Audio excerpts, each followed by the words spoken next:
All right, now I successfully have the door hinge completely installed. But what's next might actually be the craziest thing of all of this, is trying to close it, because it is 8 feet long.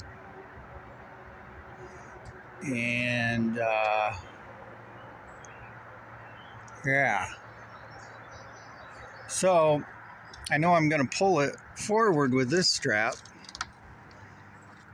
Well, after I get it started, but I need to have a strap on this side or something to stop it from just swinging and going crazy.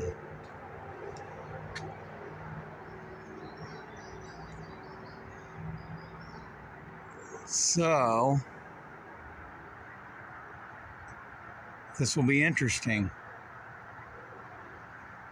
Got to think about this.